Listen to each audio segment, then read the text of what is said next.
You're thousands of miles away from the United States. Different language, different culture, but one thing never changes. People still want dollars. Shops, investors, even black markets. Everyone chases the green paper. But why? Why does one country's currency control the entire planet? The truth isn't as clean as they tell you. It's not just about trade or trust. It's about power, and the story behind it is darker than you think. I used to think the dollar ruled because America's economy was massive. Simple logic, right? But that's only half the story. Once you trace the real history, you start to see something else. A chain of deals, wars, and political moves that quietly forced the world into America's system. It wasn't luck. It was strategy. Today, we'll walk through how the US dollar became the world's currency and why it still dominates even when so many want to break free. Here's the weird part. Countries like Japan, Germany, or Saudi Arabia have strong economies and their own money. Yet their central banks are stacked with US dollars. They trade, save, and invest in dollars, not yen, euros, or gold. Even nations that publicly hate America still use its currency. Venezuela uses dollars. Iran tries to avoid it, but still ends up needing them. Russia has spent years trying to get rid of them, but can't. So what's really going on here?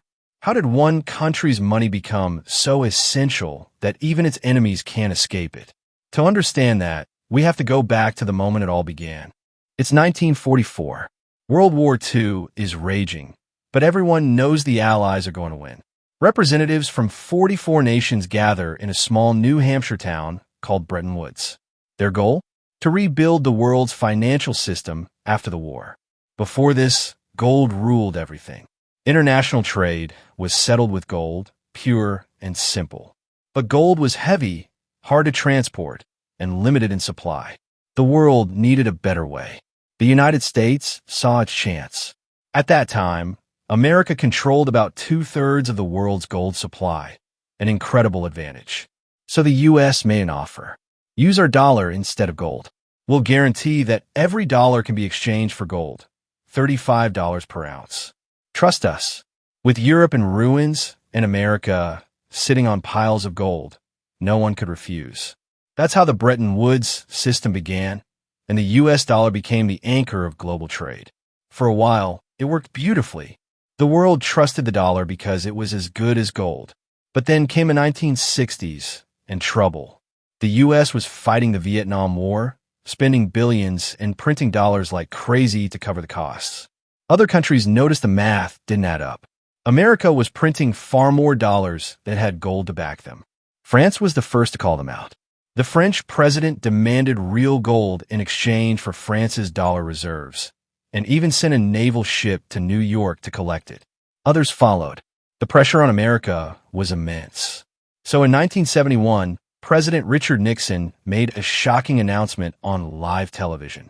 The U.S. was cutting the tie between gold and the dollar. From that moment, the dollar was no longer backed by gold, only by trust in the U.S. government.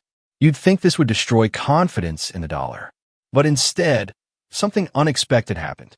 America already had a new plan, a backup system to keep the dollar on top.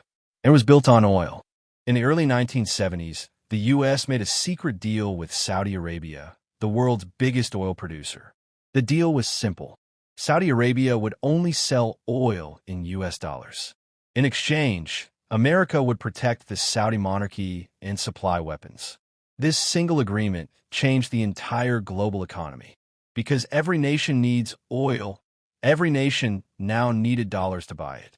Japan needed dollars. Germany needed dollars. China needed dollars. This became the petrodollar system, and it guaranteed the dollar's survival. But oil was just the beginning. Over time, the dollar became tied to almost every part of the world's financial system. International debt, mostly issued in dollars. Global trade payments, usually in dollars. Even the world's bank network, SWIFT, runs primarily on the dollar system. That means if the U.S. wants to punish a country, it can simply block it from using SWIFT, cutting it off from the global economy. That's exactly what happened to Russia after the invasion of Ukraine. Then there's the issue of reserves. Almost every central bank holds a stockpile of foreign currencies to protect their economy.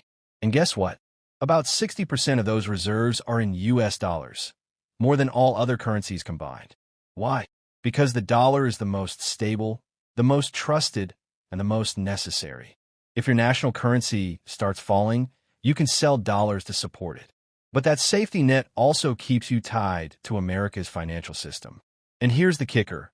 Because the whole world needs dollars, America can print them with less consequence. If Pakistan prints too many rupees, inflation skyrockets. But when the U.S. prints dollars, much of that new money flows abroad, into global trade, investments, and reserves. It's like having a credit card where everyone else helps pay your bill. Here's the truth most people don't realize. This system wasn't built by chance. It was built by design.